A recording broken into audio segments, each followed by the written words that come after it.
Welcome to the Whitetail Obsession Podcast with Dave Richmond and co-host Chris Worthing, where we talk and teach everything deer and turkey hunting related. Follow along as we help teach you tips and techniques about hunting, food plots, and habitat management strategies that everyone can use. Dirty.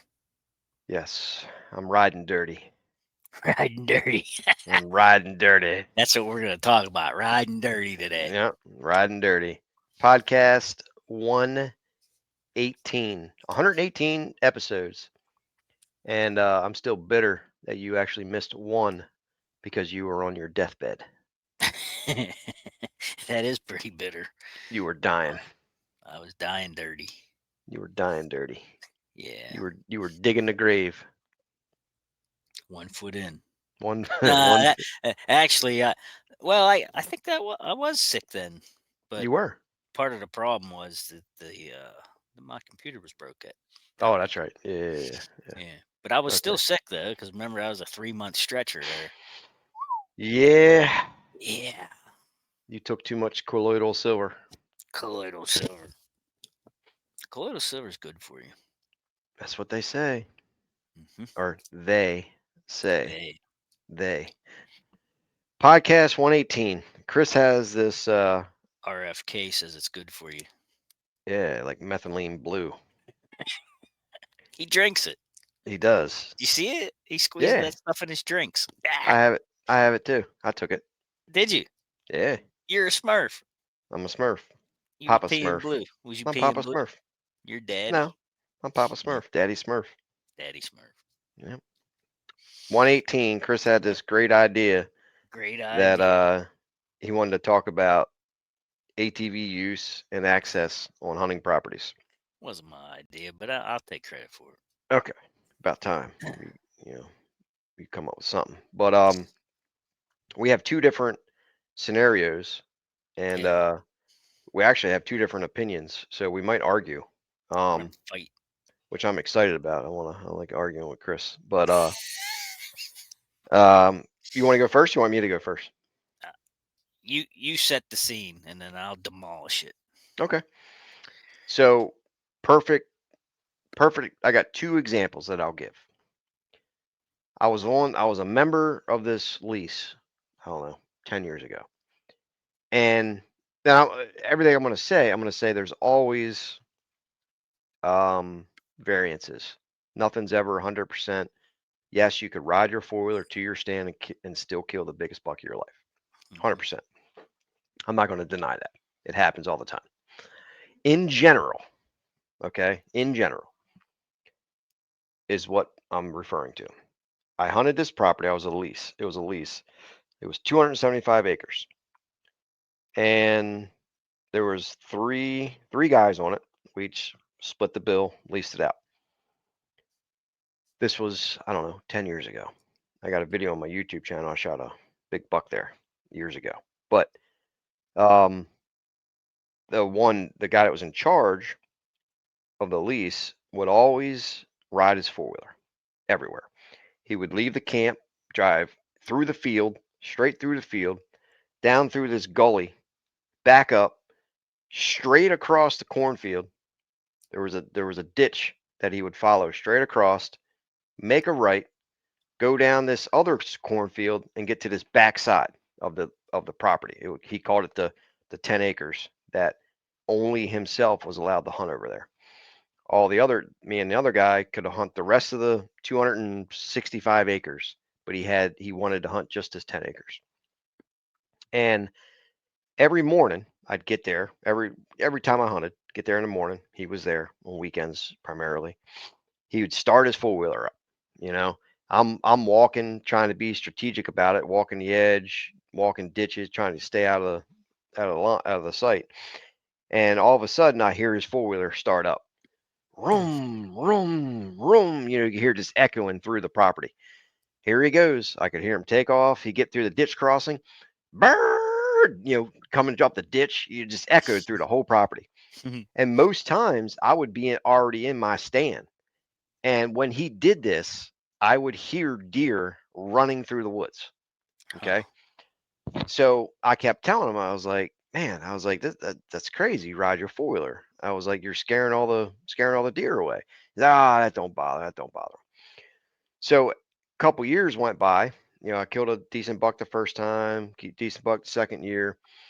Third year, I started, picking up on the property, started catching on to things, and he's hunted there for like 15 years. Never, rarely ever killed anything. Well, third year, I get into it. I start figuring it out where they're bedding and stuff. I kill the biggest buck on the entire property that anybody has ever shot there in 15 years. And instantly, when that happened, 2 days later, I got a phone call and said, "Hey, you're not allowed to hunt here no more." You got the boot. I got booted out. I got kicked out. And I was like, okay, I don't understand why, but it was because I shot the biggest buck. And um, my point is, he would do this, and I was hunting away from that. I was getting away from the four-wheeler pressure, away from his access, back into bedding areas. And when he was driving this four-wheeler, I could literally hear the deer running, and I would stay on the back side of the bedding areas, and it would push the deer into the bedding. It was perfectly planned. And like, it's detrimental, in my opinion. It can be very detrimental to a hunting property. Now, yes, he can do that, and he could shoot a buck. It could still happen, 100%. Yeah. But I think in majority of cases, it may work. With like four pointers, small immature deer. The bigger bucks, I think it greatly affects them. Now, if it's a property where you're constantly using tractors and four-wheelers and different types of things, I think they can get used to it to a certain point. Right. Now, let's say you're just, coming from your house and you're driving your four-wheeler through a field and you're getting up to the edge of the woods, not going through any bedding areas or something, and you're just fill a feeder. Well, I've seen it to where, like literally the deer pattern you. They hear the four-wheeler coming. They know when they hear this sound that feeder is full. And then as soon as you're gone, you get 5 minutes later, you get a trail camera picture of a big buck on the feeder, because they hear it coming. They know you're there to fill the feeder. When they come out, there's food there, so they associate that. So there's always variances with it, but in general, I think is a very poor tactic or way to access stands. If you go on the perimeters, instead of straight through the woods, there's lots of variances with it.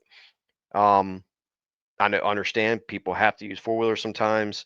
They're old, bad legs, bad knees, bad back, bad hip, whatever it is. As long as I don't have any problem with it, as long as you can still get yourself out there to hunt. I think it's, if you can still get out there, if you got to use a four-wheeler, you're getting older, whatever. Do what you got to do to get into the woods.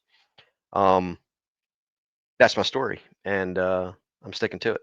I think it's detrimental in most cases, and people disagree. A lot of people disagree with it because it's just in their mind that, oh, well, I've rode my four-wheeler to the stand, I killed a four-pointer. Well, great, you killed a four-pointer, but if that's fine, if that's all you want to kill, great, congratulations. But it's the same people that kill the four-pointer and then complain and say they never can shoot a mature buck. So sometimes people are just blind to their own effects. They're not understanding that, hey, I'm riding this four-wheeler to my stand, it's pushing the big bucks away. They're not associating with it because you tell yourself over and over and over again that this is okay. It doesn't ruin the hunt because you still see a doe walk by, or you still see a four-pointer walk by. I don't want to kill a four-pointer. I want to kill something bigger. I want to kill a mature buck. I'm tired of, I've shot all the four-pointers when I was younger, and six-pointers and things like that. And I'll go year after year and not kill something just to wait for a big buck. I didn't kill a buck last year. Well, I did kill a sick buck out of your stand. I trespassed your stand. And still better because you stole my thunder the first year. So yeah, we're back on that. But yeah, so I think it's detrimental. Chris may have a different opinion. I don't know his opinion on this. I hope we can argue about it and fight through this TV screen here. And I'm ready to hear your side of it. Okay. Now, my example is Hmm. when I lived in the city and I City sticker. I was able to hunt this one hillside and I didn't use a vehicle to access. I walked in. But what I had to deal with was neighbor kids on their dirt bikes. And I I got set up and I had seen an 8 point and I thought, if this buck comes in, I'm going to shoot this thing with my bow. And as this buck's coming in and I'm getting ready to shoot this thing, this kid comes tearing in on a dirt bike. Okay, runs the buck off. Now, yeah, it took about an hour, but the buck did come back to the same exact area and I was able to shoot that buck that night. So I did harvest that buck. Now, like you said earlier, there's so many different things that is happening right there.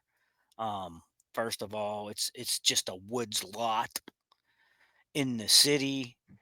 Um, Not very many places for the deer to go anyhow. So I was set up obviously on a travel route which they run in between houses and developments and all that jazz.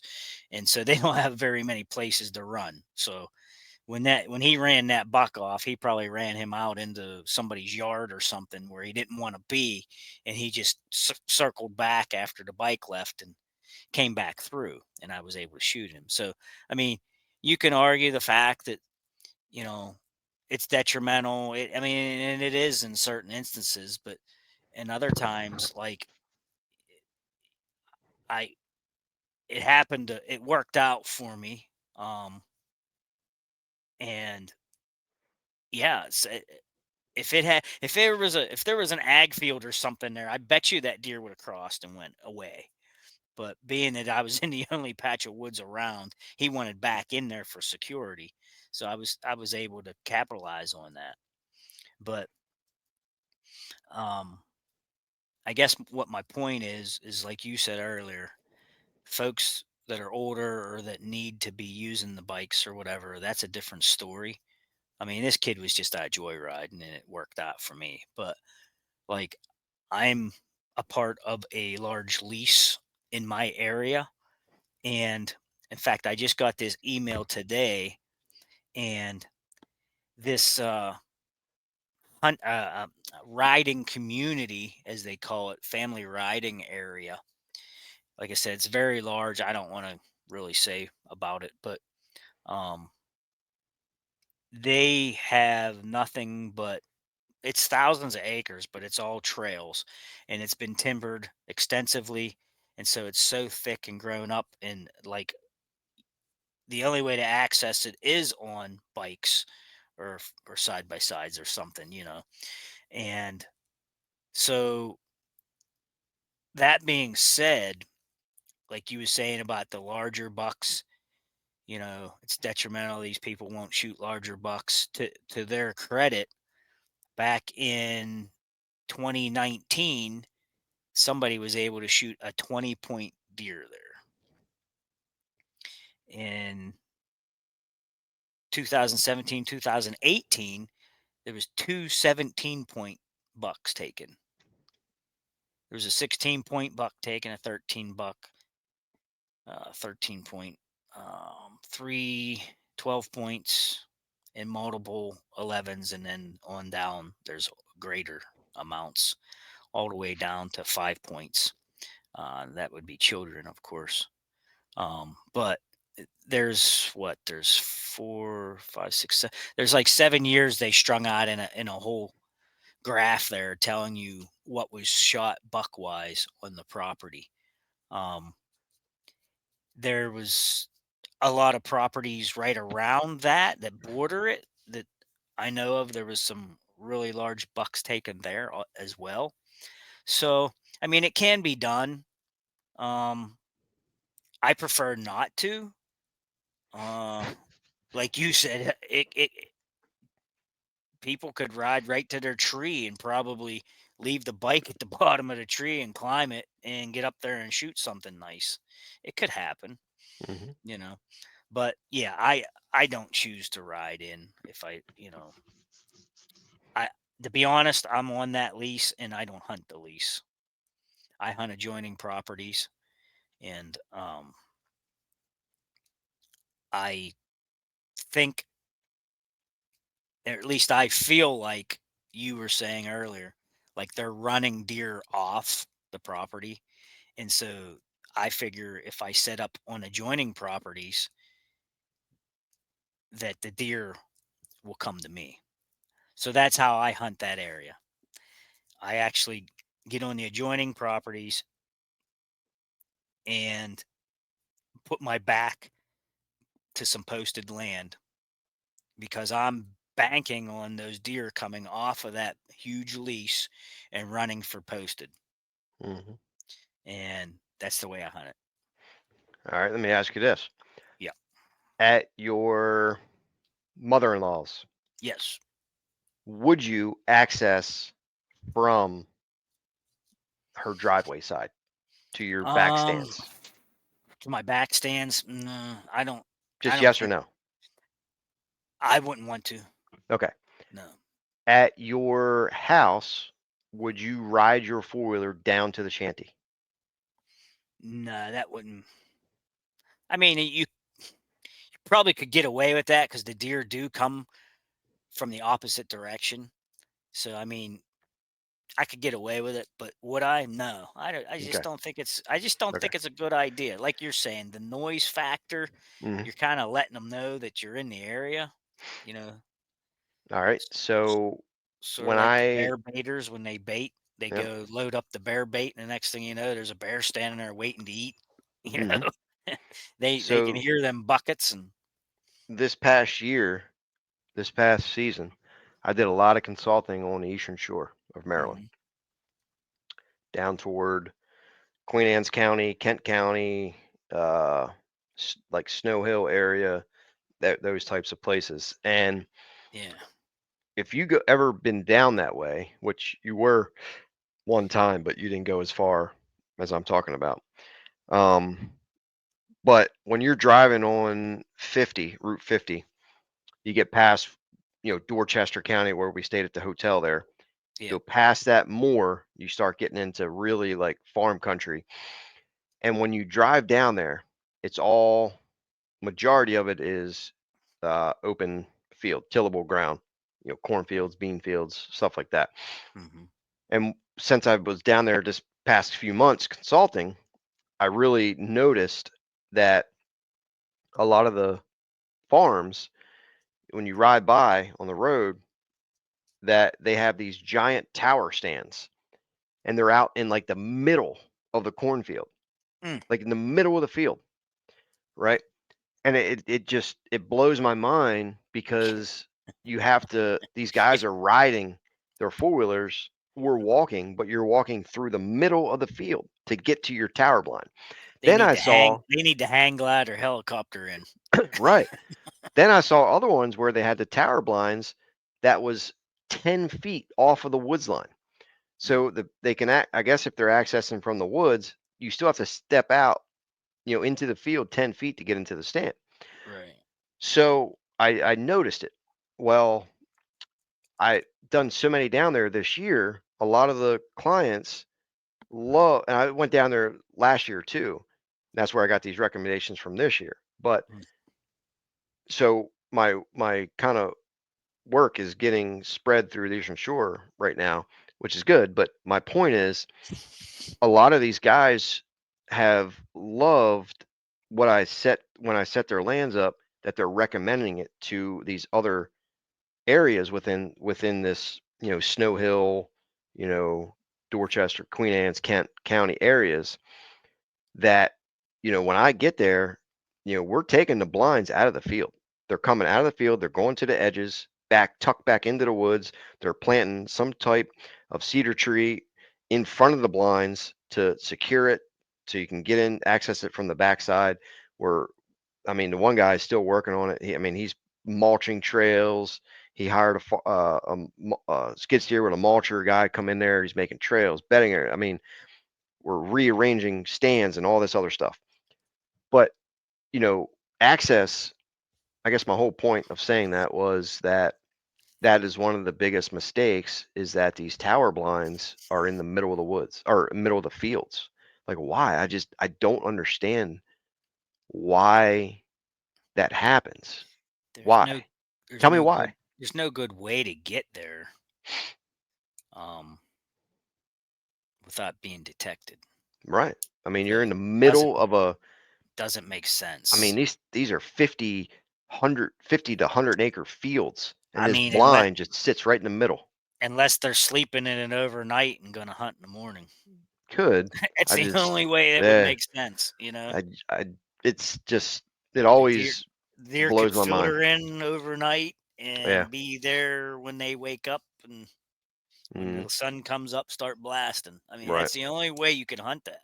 Yeah. I mean, obviously, I understand that they're rifle stands. You know, Yeah, shotgun stand. We have a shotgun season in Maryland, but shotgun stands, and you know, you're not going to get a big buck to step foot 20 yards within that tower blind. It just most likely, in general, it's not going to happen. right. You know, take those blinds, take them to the edge of the woods. There's a lot of ditches and things down that way, so you could walk ditches, you know, through the edge of the woods and then cut into the backside of the blind.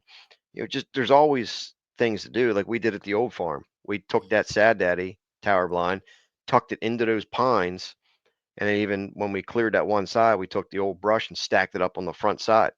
I Yeah, have at least a half dozen videos on my channel where I came down the road and videotaped myself walking into that blind, and I had 6 to 10 deer out in the food plot, and they never yeah, knew I was there. right. If that blind, imagine having that blind out in that middle, and you had to walk out there, it, it Just you'd be wouldn't work. it wouldn't work. You blow deer out left and right. Yeah. Um, that's my spiel. Yeah, like I don't know. Well, that there is either someone's ignorance that doesn't know any better, or I don't know. I don't even know how to explain that one, You're but like, baffled. yeah, I am baffled by that. But the four wheeler and the ATV and the side by side ride and stuff, it's just people have just gotten lazy. I think, Well, that too. you know. Yeah. First of all, they don't go far enough off the beaten trail to hunt, Hmm. and then they say, "Oh, I hardly seen anything today." Well, Right. yeah, I wonder why. Yeah. They don't get in off the woods or in off the a trail far enough to see anything, and then, like you said, on top of that, they're motoring in there, and these things aren't quiet. I mean, Are they motorboating in? they might be. I don't know. Motorboat? Are you motorboating? I'm not motorboating. You suck. Whatever. I'll be canoeing in maybe if things don't go my way. So Yeah. yeah, but yeah, He's motorboating. the access to these places is easy to get in and out with the four wheeler, but what is hearing you or seeing you on the way in? You Hmm. know, I always wonder that. I always wonder, like, you say, "Oh yeah, I seen 13 deer today." Well, how many deer saw you? Hmm. That's what I always wonder. You know, I don't know. I I would say around where I hunt at, around my place here, if you're seen on a four wheeler or a side by side or something, yeah, they're kind of used to seeing that, but you might get away with that the first week. Right. Yeah. After that, it's Done over, for. bud. Hmm. You're done because they know they're being hunted then, you know. Yep. And the Yep. first time they hear or see that, they're gone. Like I can mow all summer long over there across the road at the destination plots, and deer are coming in and coming and going, coming and going. They stand there and watch me mow. If I stop the mower even, and just sit there and watch them, they're still okay. But if I'm over there anywhere near that property and they see me after the first week starts, they're gone. Mm-hmm. They're gone. And they just don't even, they start getting, you know, dang near nocturnal, you know. It's just thankful to be having some good food on the ground for them to eat, you know. Your You own ain't got made no good food, good, not good food, but just food. Yeah. just food Yeah. with your Because 4.7 pH food plot. fruits and vegetables aren't good food. No, No, I hate you got fruit. 4.7 pH. 4.7. I didn't even do soil samples yet. It's been too Dumb, wet. slacking. Too Last wet. question. I'm signing off. We're ending podcast 118. On public land, how far do you think, on average, is the farthest that hunters walk to hunt a stand? How far do people need to go to get away from hunters? Take a guess. Just on what do you think? What I think they need to do. I mean, What have if you they're at, seen on the if mountain where you hunt? what I've seen. Oh Yeah. crap! These Anybody guys, go back there? they don't go back where I go unless they're Amish and they and they walk around and push, you know. But I don't see anybody when I hunt normally, How far is it? and Mile? I'm over a mile back. Over a Yeah, mile? I never really clocked it. Um, I put it on Hunt Stand one time and it was over a mile, but I can't remember how much over. But yeah, I no, normally they don't even come halfway back there. Mm-hmm. There's one other fellow that comes back, um, as far, and he drops off at about my 3/4 point, and he hunts a different area on top where I walk in on top and drop down over. Yeah, So from yeah, I would on say average about though, half. I would And say a mile. Once you get to the mile mark, usually you don't see many people. no, no, no, that's more of the serious people there. Yeah, trying to get it, find a spot to themselves. Yeah, and this year coming, I'm gonna move again. Uh, Not that it's any further, but I'm gonna get deeper off the beaten trail because when I did get trail camera pictures of anybody or anything, they was walking an old skidder trail that I Hmm. walk in on, and I wasn't set up too far from that skidder trail. So now I'm going to get further away from that and drop down even closer to the river because I know they're not coming down there. Hmm. They're too lazy. You have a So trespasser at your property. You caught yeah, him on camera. I did this week. I caught a trespasser, and so I talked with the in-laws, and they said get the purple paint up. So Oh, there you go. I'm Nice. gonna be purple painting. Don't remember, I got that brand new gallon of purple paint Bring it in to a May. gallon. We can Bring we it in can paint it. May. All you need is a brush, Bring it in May. I'll and get it a is big. it is bright and it doesn't peel off and fade like the paint, like the Yeah, spray paint. yeah. The spray cans were horrible. Yeah, they suck. They last for 3 months and they're faded. They were horrible. All right, podcast 118. We'll see you guys on 119.